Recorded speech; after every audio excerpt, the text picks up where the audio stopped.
அன்பானவர்களே, இயேசுவின் நாமத்தினாலே உங்களை வாழ்த்தி வரவேற்கிறேன். யோபு 5ஆம் அதிகாரம் 24ஆம் வசனம். உம்முடைய கூடாரம் சமாதானத்தோடு இருக்க காண்பீர்கள், உம்முடைய வாசஸ்தலத்தை விசாரிக்கும் போது குறைவை காண மாட்டீர்கள். உம்முடைய கூடாரம் சமாதானத்தோடு இருக்க காண்பீர்கள். நம்ம கூடாரத்தில் எப்படி இருக்குமா? சமாதானத்தோடு இருப்பாங்களாம் எல்லாரும். ஏன்னா நம்ம ஆண்டவருடைய தேடுகிறோம், ஆண்டவருடைய பிள்ளையாக இருக்கிறபடினால யாரெல்லாம் ஆண்டவர் கூப்பிடுறோம் அவங்க கூடாரம் எப்படி இருக்குமா? சமாதானத்தோடு இருக்குமா.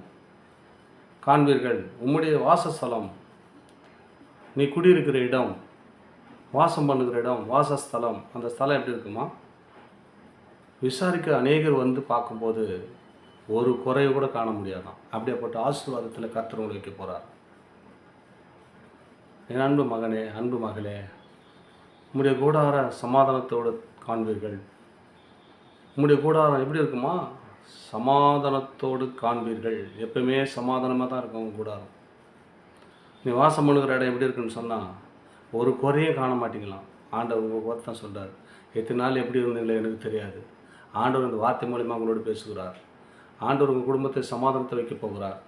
உங்கள் குறைவு காணாதபடி உங்களை ஆசீர்வதித்து உங்களை வழி நடத்த போகிறார். ஆமென். God plus.